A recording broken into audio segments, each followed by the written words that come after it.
Hi hello everyone, welcome to my channel Srishti tutorial for maths. ನಾನು ನಿಮ್ಮ ಪರಶುರಾಮ್. ನಾನು ಇವತ್ತಿನ ದಿನ SSLC ವಿದ್ಯಾರ್ಥಿಗಳಿಗಾಗಿ NCERT ಸಿಲೆಬಸಲ್ಲಿ ಬರ್ತಕ್ಕಂತಹ ಇಂಟ್ರೊಡಕ್ಷನ್ ಟು ಟ್ರಿಗ್ನಾಮೆಟ್ರಿ ಅನ್ನೋ ಚಾಪ್ಟ್ರಿನ ಎಕ್ಸಸೈಸ್ 11.2ನಲ್ಲಿ ಬರ್ತಕ್ಕಂತಹ 2, 3 ಮತ್ತು 4ನೇ ಪ್ರಶ್ನೆಗಳನ್ನು ಹೇಗೆ ಸಾಲ್ವ್ ಮಾಡೋದು ಅನ್ನೋದನ್ನು ಈ ಒಂದು ವಿಡಿಯೋದಲ್ಲಿ ತಿಳಿಸ್ಕೊಡ್ತೀನಿ.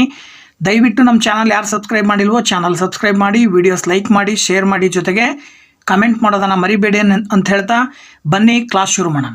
ಓಕೆ, ಇಲ್ಲಿ ಎಕ್ಸಸೈಸ್ 11.2ನ 2ನೇ ಪ್ರಶ್ನೆ ಏನು ಹೇಳುತ್ತೆ ನೋಡಿ ಮಕ್ಕಳೇ, ಇಲ್ಲಿ choose the correct option and justify your choice ಅಂತ ಇಲ್ಲಿ ಕೊಟ್ಟಿದ್ದಾರೆ ಅವ್ರ ಕ್ವಶನ್ನು. ಅದಕ್ಕೆ ಉತ್ತರ ಏನು ಬರುತ್ತೆ ಅನ್ನೋದು ಕೆಳಗಡೆ 4 ಆಪ್ಷನ್ ಕೊಟ್ಟಿದ್ದಾರೆ. ಯಾವ ಆಪ್ಷನ್ ಸರಿಯಾದ ಉತ್ತರ ಅಂತ ಹೇಳಬೇಕು. ಸೊ ನಾವು ಇದು ಕೂಡ ಆ್ಯಂಗಲ್ ಸ್ಟೇಬಲ್ನ ಆಧಾರದ ಮೇಲೇ ಬಳಕೆ ಮಾಡಿ ಲೆಕ್ಕ ಮಾಡ್ತಕ್ಕಂಥದ್ದು. ನೋಡಿ, ಇಲ್ಲಿ 2 × tan 30 ಡಿಗ್ರಿ ಅಂತ ಹೇಳಿದ್ರೆ ಆ್ಯಕ್ಚುಲಿ ನಾವೇನಂತ ಹೇಳ್ತೀವಿ, tan 30 ಡಿಗ್ರಿಯನ್ನು 1/√3 ಅಂತ ಕರಿತೀವಿ. Whole divided by 1 + tan square 30 degree ಅಂದರೆ ಏನಾಗುತ್ತೆ, ಅವಾಗ 1/√3 ಹೋಲ್ ಸ್ಕ್ವೇರ್ ಆಗುತ್ತೆ. ಆಗ ಇವಿಷ್ಟನ್ನು ಮಲ್ಟಿಪ್ಲೈ ಮಾಡಿದ್ರೆ ಏನಾಗುತ್ತೆ, 2/√3 ಆಗುತ್ತೆ. ಹೋಲ್ ಡಿವೈಡೆಡ್ ಬೈ ಇಲ್ಲಿ ಏನಾಗುತ್ತೆ ನೋಡಿ, ಇಲ್ಲಿ ಸ್ಕ್ವೇರ್ ಮಾಡಿದ್ರೆ 1 ಇದ್ದಿದ್ದು ಸ್ಕ್ವೇರ್ ಮಾಡಿದ್ರೆ 1 ಆಗುತ್ತೆ. √3ನ ಸ್ಕ್ವೇರ್ ಮಾಡಿದ್ರೆ 3 ಬರುತ್ತೆ. ಓಕೆನಾ? ಅಲ್ಲಿಗೆ ನೀವು ಇದನ್ನು LCM ತೊಗೊಂಡಿದ್ದೆ ಆದರೆ ನೋಡಿ, ಇಲ್ಲಿ 3 LCM ಬರುತ್ತೆ. So 1 3s 3, so 1 3s 3 + 1 1s 1, ಮೇಲ್ಗಡೆದು 2/√3 as it is ಇರುತ್ತೆ. ಅಲ್ಲಿಗೆ ಏನು ಬರುತ್ತೆ ಇದು ಅಂತ ಹೇಳಿದ್ರೆ ನೋಡಿ, ಇಲ್ಲಿ 2/√3 ಇಂಟು ಮಾಡಿದ್ರೆ 3 ಮೇಲ್ಗಡೆ ಹೋಗುತ್ತೆ. ಇಲ್ಲಿರುವಂಥ ನ್ಯೂಮರೇಟ್ರು 3 + 1 ಕೂಡಿದ್ರೆ 4 ಬರುತ್ತೆ. ಅಲ್ಲಿಗೆ ನೀವೇನಂತ ಹೇಳ್ತೀರಿ ಅಂತ ಹೇಳಿದ್ರೆ, ನೀವು ಇದನ್ನು ಸಿಂಪ್ಲಿ 2 ರಿಂದ 4ನ್ನು ಭಾಗಾಕಾರ ಮಾಡಿದ್ರೆ 2 2s ಬರುತ್ತೆ. ಹಾಗೆಯೇ √3ಯಿಂದ ಇದನ್ನು ಕ್ಯಾನ್ಸಲ್ ಮಾಡಿದ್ರೆ √3 ಉಳ್ಕೊಳ್ಳುತ್ತೆ. ಫೈನಲಿ ನಿಮಗೆ ಇಷ್ಟನ್ನು ಸಿಂಪ್ಲಿಫೈ ಮಾಡಿದಾಗ ಉಳಿದಿರೋದು ಆನ್ಸರು √3/2. ಸೊ ಈ √3/2 ಅಂತಕ್ಕಂಥದ್ದು ಯಾವುದ್ಯಾವುದಕ್ಕೆ ಬರುತ್ತಪ್ಪ ಅಂತ ಹೇಳಿದ್ರೆ, ನೀವು ಆ ಒಂದು ಆ್ಯಂಗಲ್ ಟೇಬಲ್ನ ಅಬ್ಸರ್ವ್ ಮಾಡಿದಾಗ cos 30 ಡಿಗ್ರಿಗೆ √3 ಬರುತ್ತೆ, ಇನ್ನೊಂದು sin 60 ಡಿಗ್ರಿಗೆ √3 ಬರುತ್ತೆ. ಈ cos 30 ಡಿಗ್ರಿ sin 60 ಡಿಗ್ರಿ ಅಂತ ಹೇಳಿದ್ರೆ ಇಲ್ಲಿ 4 ಆಪ್ಷನ್ ಕೊಟ್ಟಿದ್ದಾರೆ. ಇದರಲ್ಲಿ ಯಾವುದಿದೆ ಅಂದರೆ ಆ್ಯಕ್ಚುಲಿ cos 30 ಡಿಗ್ರಿ ಹುಡುಕಿದ್ರೆ ಸಿಗಲ್ಲ. ಅದೇ sin 60 ಡಿಗ್ರಿ ಆ್ಯಕ್ಚುಲಿ ಫಸ್ಟ್ ಆಪ್ಷನಲ್ಲಿದೆ. ಹಾಗಾಗಿ 2ನೇ ಪ್ರಶ್ನೆಗೆ ಮೊದಲನೇ ಆಪ್ಷನ್ ಸರಿಯಾದ ಉತ್ತರ ಆಗುತ್ತೆ. ಓಕೆ ಮಕ್ಕಳೇ, ಇನ್ನು ಸೆಕೆಂಡ್ ನೋಡೋಣ. 1 - tan square 45 degree divided by 1 + tan square 45 degree = ಎಷ್ಟು ಅಂತೇಳಿ. ಅಂದರೆ ಕೆಳಗಡೆ 4 ಆಪ್ಷನಲ್ಲಿ ಯಾವ್ದು ಸರಿಯಾದ ಉತ್ತರ ಬರುತ್ತೆ ಅನ್ನೋದನ್ನು ನೋಡಬೇಕು. ಇಲ್ಲಿ ನೋಡಿ, ಇಲ್ಲಿ ಏನಾಗುತ್ತೆ, 1 - tan 45 ಅಂದರೆ 1, ಸೊ ಇಲ್ಲಿ ಸ್ಕ್ವೇರ್ ಇರೋದ್ರಿಂದ 1 ಸ್ಕ್ವೇರ್ ಅಂತ ಬರಿತೀವಿ. ಆ್ಯಸ್ ಇಟ್ ಈಸ್ ಇಲ್ಲಿ 1 + 1 ಸ್ಕ್ವೇರ್ ಆಗುತ್ತೆ. ಆಗ ಸಿಂಪ್ಲಿಫೈ ಮಾಡಿದ್ರೆ 1 - 1 ಡಿವೈಡೆಡ್ ಬೈ 1 + 1. ಅಲ್ಲಿಗೆ 1 - 1 ಅಂದರೆ ಆ್ಯಕ್ಚುಲಿ 0 ಬರುತ್ತೆ. 1 + 1 ಮಾಡಿದ್ರೆ 2 ಬರುತ್ತೆ.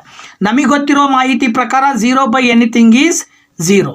ಸೊ ಅಲ್ಲಿಗೆ 0 ಬಂತು ಅಂತ ಹೇಳಿದ್ರೆ 0 ಬರ್ತಾ ಇದೆ ಅಂದರೆ ಇಲ್ಲಿ 4ರಲ್ಲಿ ಆಪ್ಷನ್ನು ಡಿನಲ್ಲಿ ಆ ಒಂದು ಉತ್ತರ ಕಂಡು ಬರ್ತಾ ಇದೆ. ಹಾಗಾಗಿ ಆಪ್ಷನ್ ಡಿ ಸರಿಯಾದ ಉತ್ತರ ಅಂತ ನಾವು ಸುಲಭವಾಗಿ ತಿಳ್ಕೋಬಹುದು.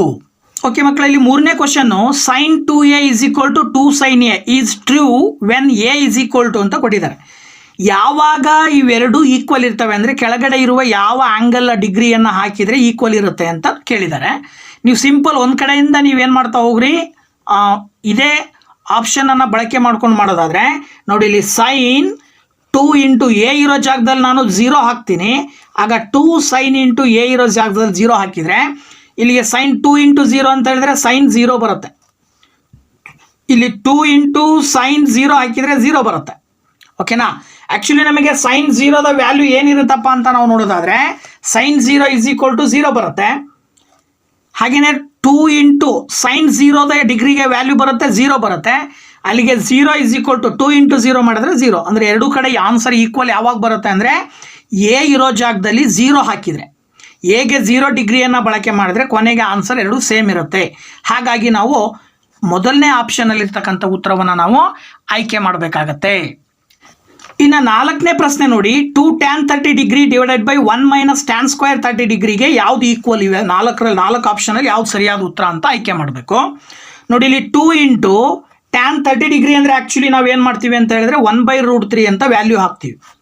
ಡಿವೈಡೆಡ್ ಬೈ 1 - ಮತ್ತೆ tan ಸ್ಕ್ವೇರ್ 30 ಡಿಗ್ರಿ ಇದೆ ಅಂದರೆ 1/√3ಗೆ ಸ್ಕ್ವೇರ್ ಮಾಡ್ತಕ್ಕಂಥದ್ದು. ಈಗ ನೋಡಿ, ಇಲ್ಲಿ ಏನಾಗುತ್ತೆ ಅಂದರೆ 2/√3 ಬರುತ್ತೆ, ಕೆಳಗಡೆ 1 - 1/3 ಆಗುತ್ತೆ ಸ್ಕ್ವೇರ್ ಮಾಡಿದ್ರೆ. ಆಗ ನೀವು ಇವೆರಡಕ್ಕೂ ಎಲ್ ಸಿ ಎಮ್ ತೊಗೊಂಡ್ರೆ ಇಲ್ಲಿ 2/3 ಆಸ್ ಇಟ್ ಈಸ್ ಸೇಮ್ ಬರೀತೀರಿ, 2/√3. ಇವೆರಡಕ್ಕೂ ಎಲ್ ಸಿ ಎಮ್ 3 ಬರುತ್ತೆ. 1 3s 3 - 1. ಆಗ ಏನಾಗುತ್ತೆ ಇದು ಮತ್ತೆ ಅದೇ ರೀತಿನೇ ನೋಡೋದಾದರೆ 2/√3 ಹೋಲ್ ಡಿವೈಡೆಡ್ ಬೈ 3 - 1 ಅಂದರೆ 2/3 ಆಗುತ್ತೆ. ಅಥವಾ ಇದನ್ನು 2/√3 ಇಂಟು ಮಾಡಿ ಬರ್ಕೊಂಡ್ರೆ ಡಿನಾಮಿನೇಟರ್ ನ್ಯೂಮರೇಟರ್ ಚೇಂಜ್ ಮಾಡಿ ಬರ್ಕೊಳ್ತೀವಿ. ಆಗ ಮೇಲ್ಗಡೆ 3 ಬರುತ್ತೆ, ಕೆಳಗಡೆ 2 ಬರುತ್ತೆ. 2 ಕ್ಯಾನ್ಸಲ್. ಇಲ್ಲಿರುವಂಥ √3ನಲ್ಲಿ ಇಲ್ಲಿರುವಂಥ 3ನಲ್ಲಿ 2 √3 ಇರೋದ್ರಿಂದಾಗಿ 1 √3 ಕ್ಯಾನ್ಸಲ್ ಆಗಿ 1 √3 ಎಕ್ಸ್ಟ್ರಾ ಉಳ್ಕೊಳ್ಳುತ್ತೆ. ಆಗ ನಿಮಗೆ ಫೈನಲಿ ಆನ್ಸರ್ ಏನು ಬಂತು? √3.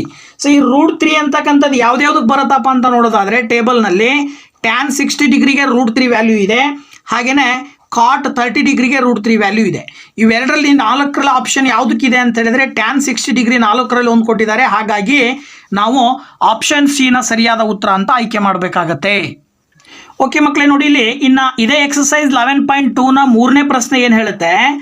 If tan of a plus B is equal to √3 and tan of a minus B is equal to 1/√3, 0 degree is less than a plus B or less than or equal to 90 and then a is greater than b, find a and b ಅಂತ ಕೊಟ್ಟಿದ್ದಾರೆ.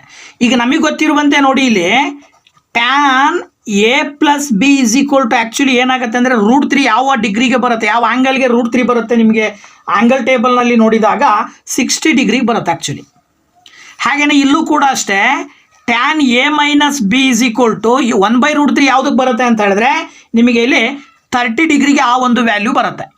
ಆಗ ನೀವು ಇಲ್ಲಿ ನೋಡಿದರೆ tan ಎರಡೂ ಕಡೆ cancel ಮಾಡಿದ್ರೆ ಅನ್ಕೊಂಡ್ರೆ ಇಲ್ಲಿ ಏನು ಉಳಿತು? a plus B is equal to 60 degree.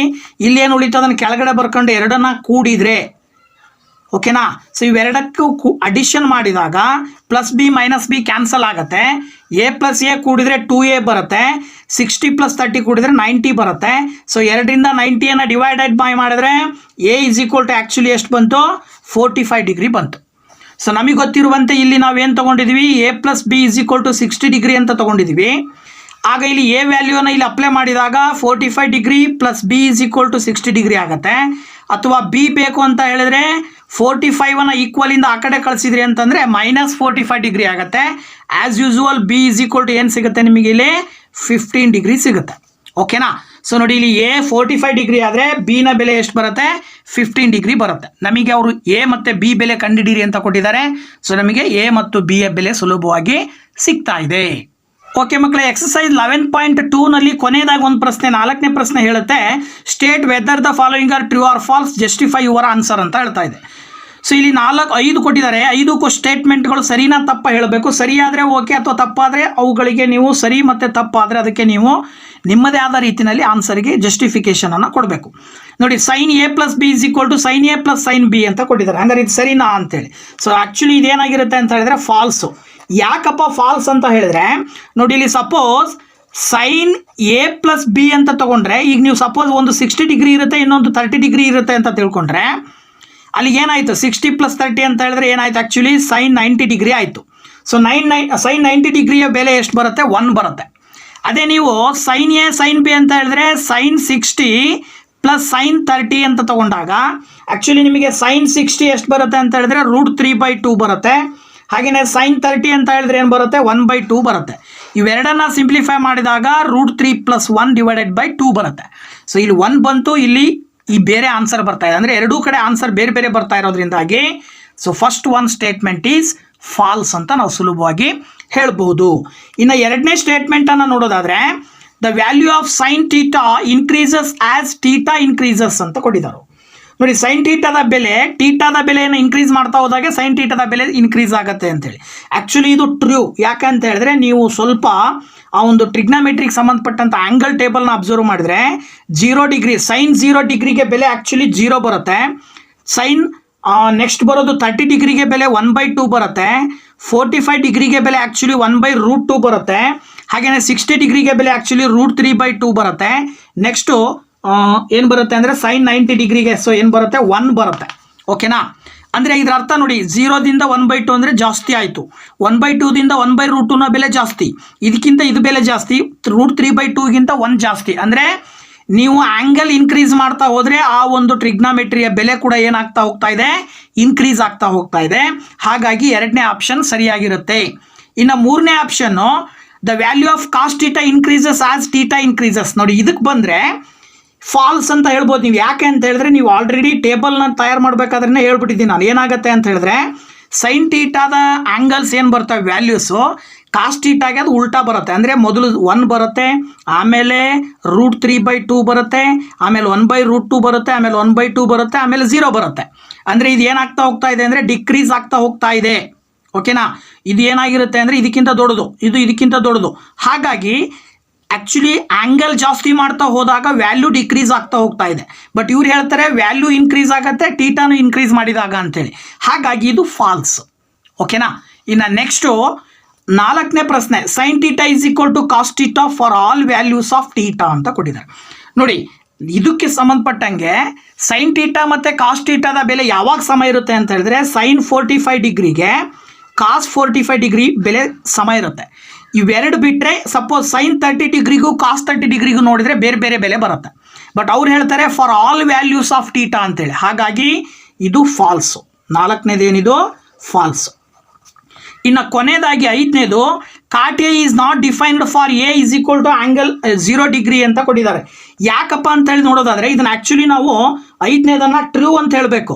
ಯಾಕೆ ಟ್ರೂ ಅಂತ ಹೇಳಬೇಕು ಅಂತಕ್ಕಂಥದ್ದನ್ನು ನೋಡೋದಾದರೆ ಇಲ್ಲಿ 5ನೇದನ್ನು ಟ್ರೂ ಅಂತ ಯಾಕೆ ಹೇಳಬೇಕು ಅಂದರೆ ನೋಡಿ ಇಲ್ಲಿ ಕಾಟ್ ಎನ ನಾವು ಏನಂತ ಹೇಳ್ತೀವಿ ಸಾಮಾನ್ಯವಾಗಿ, ಕಾಟ್ ಎನ cos A divided by sine A ಅಂತ ಹೇಳ್ತೀವಿ. ಹೌದಾ? ಆಗ ಕಾಸ್ 0 ಡಿವೈಡೆಡ್ ಬೈ ಸೈನ್ 0 ಅಂತ ನಾವು ಕನ್ಸಿಡರ್ ಮಾಡಿದರೆ ಆ್ಯಂಗಲನ್ನು, ಆಗ ಏನಾಗುತ್ತೆ ನೋಡಿ ಇಲ್ಲಿ ಕಾಸ್ 0ದ ಬೆಲೆ 1 ಬರುತ್ತೆ, ಸೈನ್ 0ದ ಬೆಲೆ 0 ಬರುತ್ತೆ. ಸೊ 1/0ನ ನಾವು ಐಡೆಂಟಿಫೈ ಪರ್ಟಿಕ್ಯುಲರ್ ವ್ಯಾಲ್ಯೂ ಹೇಳಲಿಕ್ಕಾಗಲ್ಲ. ಅದು ಯಾವಾಗಲೂ ಕೂಡ ಏನಾಗಿರುತ್ತೆ ನಾಟ್ ಡಿಫೈನ್ಡ್ ಅಂತಲೇ ಕರಿತೀವಿ. ಹಾಗಾಗಿ 5ನೇ ಆಪ್ಷನ್ ಕೂಡ ಟ್ರೂ ಅಂದರೆ ಅಥವಾ 5ನೇ ಸ್ಟೇಟ್ಮೆಂಟು ಸರಿಯಾಗಿದೆ ಅಂತ ನಾವು ಸುಲಭವಾಗಿ ಇದ್ರ ಮುಖಾಂತರ ತಿಳ್ಕೊಬಹುದು. ಓಕೆನಾ? ಸೊ ಎಕ್ಸಸೈಸ್ 11.2ನಲ್ಲಿ ಬರ್ತಕ್ಕಂಥ 2, 3 ಮತ್ತು 4ನೇ ಪ್ರಶ್ನೆಗಳನ್ನು ಈ ಒಂದು ವಿಡಿಯೋದಲ್ಲಿ ತಿಳಿಸ್ಕೊಡ್ತಾ ಇದ್ದೀನಿ. ಮುಂದಿನ ವಿಡಿಯೋದಲ್ಲಿ ನೆಕ್ಸ್ಟ್ ಎಕ್ಸಸೈಸ್ನ ಪ್ರಾಬ್ಲಮ್ಸ್ ಒಂದಿಗೆ ಬರ್ತೀನಿ. ಅಲ್ಲಿ ತನಕ ವೇಟ್ ಮಾಡ್ತಾ ಇರಿ. Thank you very much. Bye bye.